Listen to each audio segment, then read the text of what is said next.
ఇదిగో. సార్ ఇంకో 50 ఇవ్వండి సార్, అయినా ఖాళీకి వెళ్ళాలి. ఖాళీగా ఎందుకు వెళ్తాం? 10 రోజులు ఇద్దరం కలిసి వెళ్దాం. అక్కడే వెళ్ళాలంట. తెచ్చాను రా, రైల్వే స్టేషన్ ప్లాట్ఫామ్ ఉంది, తెచ్చుకో. ఏమండి బాగున్నారా? బానే ఉన్నానండి, ఇంకా బీపీ షుగర్ ఏం రాలేదు. శనివారం వస్తా అన్నారు, శుక్రవారం వచ్చారేంటి? ఇచ్చే స్టేషన్ లో పడుకొని రేపు పొద్దున్నే వస్తాను. అయ్యో నా ఉద్దేశం అది కాదండి. చేయి. కోపడకండి, రండి కూర్చోండి. స్నానానికి నీళ్లు పెట్టించమంటారా? ఎందుకు? డైరెక్ట్ గా వెళ్ళి నూతులు దూకేస్తాను, సాయంత్రం దించండి. అయ్యో ఎందుకండి ప్రతిదానికి కోపడతారు? కోపడక ఇంట్లో అన్ని కార్లు పెట్టుకుని స్టేషన్ ఒక కారు పంపించలేరా?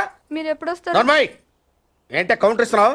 నేనా? దున్న పొత్తుల తిని. ఏం బాబు అయ్యో మావయ్య ఎప్పుడు రావడం? ఇప్పుడే వచ్చాను మావయ్య. వస్తున్నామని తెలిస్తే కారు పంపించేవాడిని. కార్లు ఎందుకులే మావయ్య, పిలిస్తే పరిగెట్టుకుంటూ వచ్చేవాడిగా. ఎక్కడికి వెళ్తున్నట్టున్నారు? పొలానికి. గమ్మునొచ్చేయండి మావయ్య, బయట అండలుగా ఉన్నాయి. అలాగే. 1 మినిట్ ఆశీర్వదించండి మావయ్య. మొసలుడే గాని మహానుభావుడు. ఏంటే ఆ?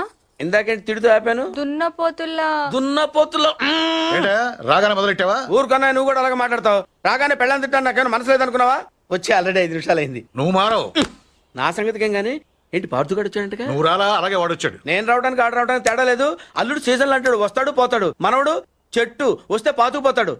యా బాబాయ్ ఎప్పుడొచ్చావు? ఇప్పుడేనమ్మా. ఎన్నాళ్ళు క్యాంపు? సమ్మర్ కదా, జస్ట్ 2-3 మంత్స్ ఉండి వెళ్ళిపోతాను. సారీ అమ్మా, మొన్న ఎంగేజ్మెంట్ కి రాలేకపోయాను.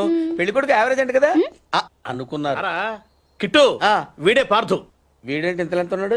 వీడు పారిపోయిన తర్వాత నీకు పెళ్ళయింది. ఇంకా నయం, వచ్చిన తర్వాత శోభనం లేదు. ఏం చదువుకున్నావు బాబు? ఈ ఆలోచించేది చదువుకునే రోజులు ఆలోచిస్తే మంచి డిగ్రీ అయినా వచ్చేది. అందుకే ఎడ్యుకేషన్ నెగ్లెక్ట్ చేయకూడదు అంటారు. Knowledge is divine. ఆహా. అంటే జ్ఞానం వైన్ లాంటిది, ఎంత తాగితే అంత బలం అన్నమాట. ఏంటంటే ఇటు చూస్తున్నావు? ఇంగ్లీష్ రాదా? డివైన్ అంటే వైన్ విస్కీ కాదని, చాలా గొప్పదన్నారు. ఓహో, ఇప్పుడు అలా కూడా రాస్తున్నావు అన్నమాట.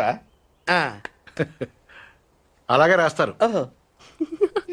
అచ్చా.